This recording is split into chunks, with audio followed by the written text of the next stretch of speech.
My sister Elena called me a thief, not to my face. She told everyone else first. She called my cousins, my aunts, people in my family who barely knew me. She said I manipulated our aunt before she died. She said I tricked her into leaving me more money. She said I was greedy, selfish, a liar. Before I tell you what happened, if you're new here, subscribe, turn on notifications. I don't want to lose you. These stories travel far. Tell me in the comments where you're listening from tonight. I like knowing who's sitting with me. The inheritance was $2,000. $2,000. That is what destroyed my relationship with my sister. That is what turned half my family against me. And the worst part, I could not prove she was wrong. I had no documents, no witnesses, no evidence, just my word against hers. And she made sure no one believed my word. Let me tell you what happened and what I learned from losing. My Aunt Lucia died in March 2025. She was my father's youngest sister. She lived in Guadalajara, Mexico. She was 78 years old. She never married. She never had children. She lived alone in a small house my father helped her buy in the 1980s. I did not know her well. I saw her maybe 3 or 4 times in my life. The last time was at my father's funeral in 2012, 13 years ago. But I called her twice a year, on her birthday, at Christmas. I remember the last Christmas before she died. I called her and said, "Feliz Navidad, tia." She laughed, that soft laugh she had, and said, "Rosita, you remembered." I said, "Of course I remembered. Your family." She was quiet for a moment. Then she said, "Family forgets me, but you don't." That was all.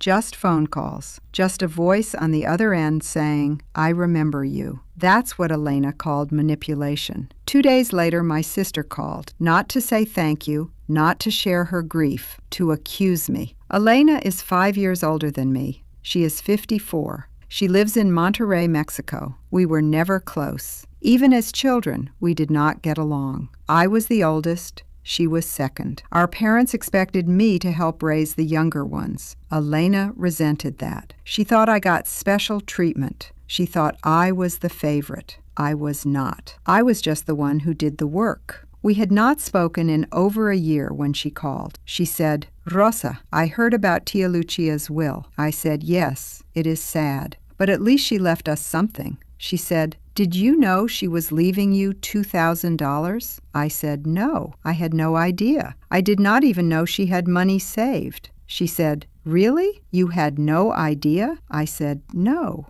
Why?" She said, "Because I find that hard to believe. You were calling her all the time. You were in her ear. You made her think you cared." I felt something cold in my chest. I said, "Elena, I called her once or twice a year, just to say hello. That is all." She said, "That is not what I heard. I heard you were calling her every week. I heard you were asking her for money. I heard you convinced her to leave you more than everyone else." I said, "What?" "Elena, that is not true. She left us the same amount, $2,000 each." She said, "Maybe. But you made sure of that, did you not? You made sure she remembered you, while the rest of us forgot about her." I said, "Elena, I did not manipulate anyone. I just called her sometimes. I was being kind." She laughed, a bitter, angry laugh. She said, "Kind? You were being calculating. You always are. You always were.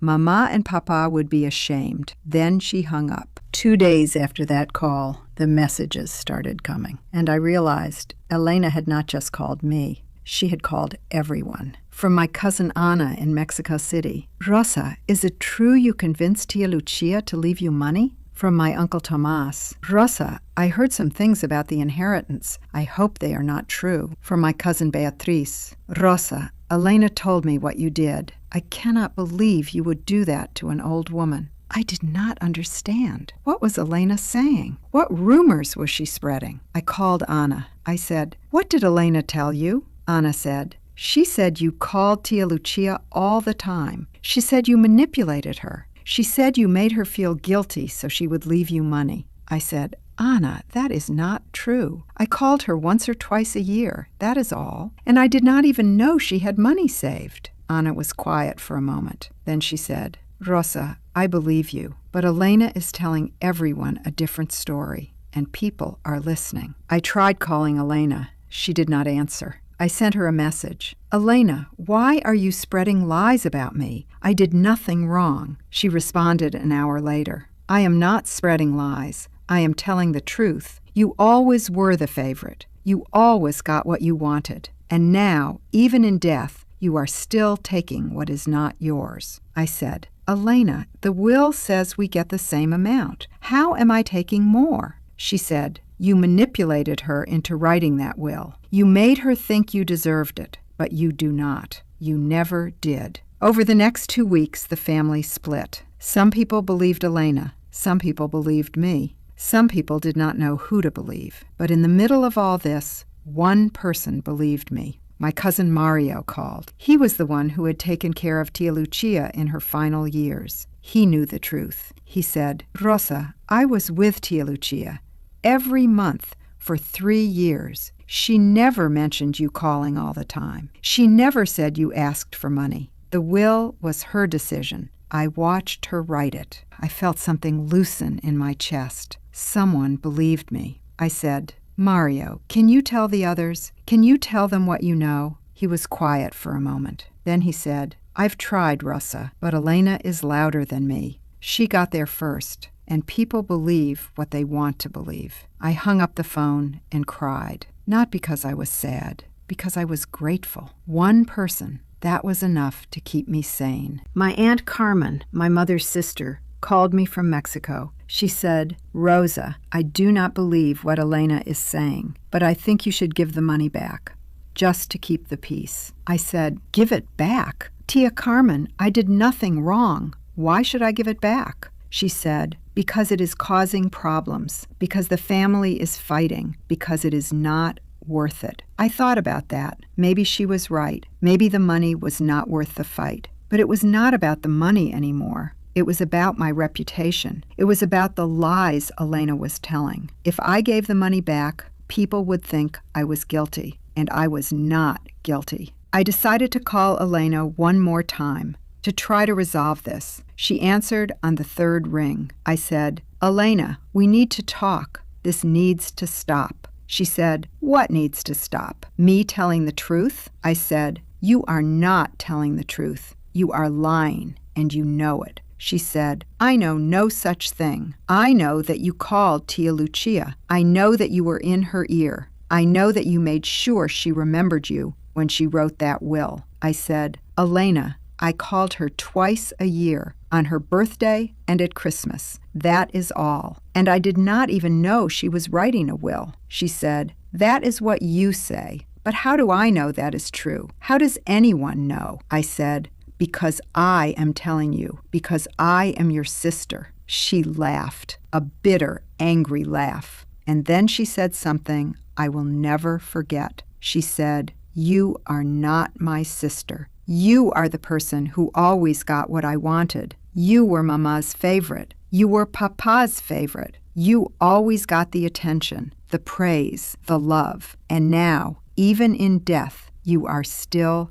taking. I said, Elena, this is not about Tia Lucia. This is about you. This is about your jealousy. This has nothing to do with the money. She was quiet for a moment. Then she said, maybe you are right. Maybe I am jealous, but that does not change the fact that Mama and Papa would be ashamed of you. And then she hung up. I sat there with the phone in my hand for a long time. The call was over, but her words were still in the room, still in my chest, still cutting. I sat on my couch for a long time after that call, and I felt something I did not expect. Not angry, not sad, just empty. Because I realized something. I could not win this fight. Elena did not care about the truth. She cared about her story, her narrative, her version of reality, where I was the villain and she was the victim. And no matter what I said, no matter what evidence I had,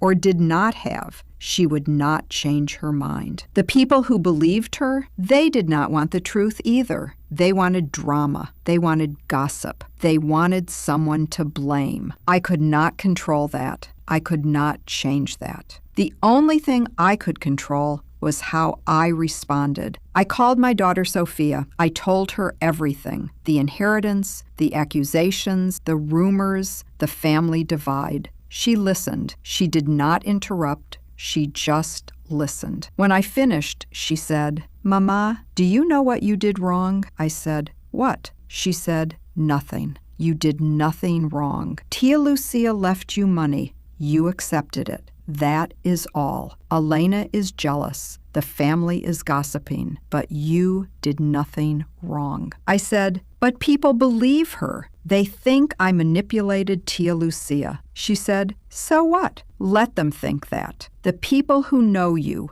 really know you, they know the truth. The people who do not know you, their opinion does not matter." I thought about what Sophia said for a long time, and I made a decision that night not to fight harder, to stop fighting altogether. Not the money. I kept the money because it was mine, because Tia Lucia gave it to me, because I did nothing wrong. But I let go of the need to be believed, the need to be vindicated, the need to prove my innocence. I let go of the fight. I sent one final message to the family group chat. I said, "To everyone who has been asking about Tia Lucia's inheritance, I did not manipulate her. I called her twice a year to say hello. That is all. The will was her decision, not mine. I have nothing to prove and nothing to apologize for. If you choose to believe otherwise, that is your choice. I will not fight about it anymore. I wish you all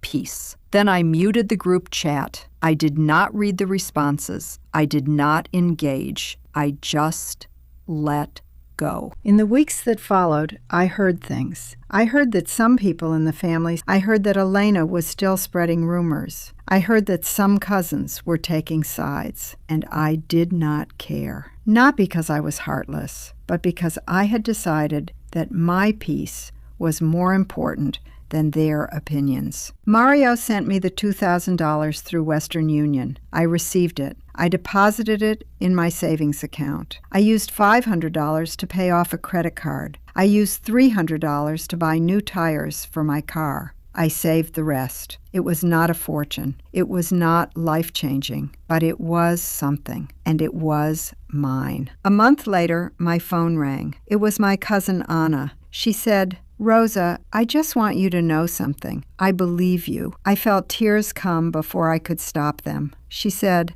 "I talked to Mario. He told me the truth. Tia Lucia made that will herself. You had nothing to do with it, and I'm sorry I didn't listen sooner." I couldn't speak for a moment. Finally, I said, "Thank you, Anna." She said, "I know it doesn't fix everything, but I wanted you to know I see you and I believe you." We talked for a while longer about other things, about life, about how families break and sometimes how they heal. And when we hung up, I felt a little lighter, not because she believed me, but because I realized I didn't need everyone. I just needed a few. I still think about that inheritance sometimes, not about the money, but about what it cost me, a relationship with my sister, the respect of some family members, the peace of mind that comes from being believed. And I wonder, was it worth it? I don't know. What I know is this: I did nothing wrong, and I cannot control what other people believe. All I can do is live my truth and let go of the rest.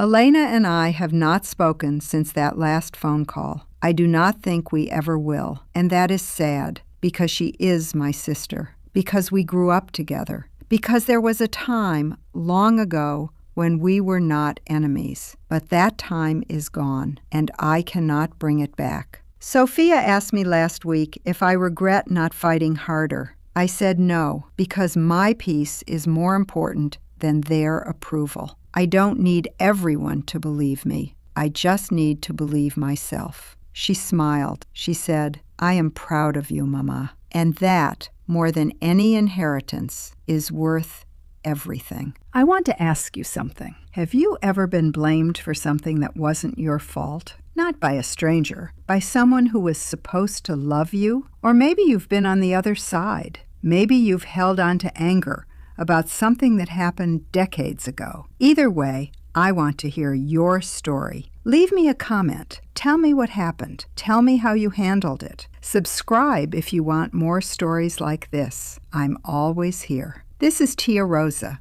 from Houston, Texas, reminding you that sometimes the wisest choice is not to fight. It is to let go, and reminding you you're stronger than they think you are. Sending you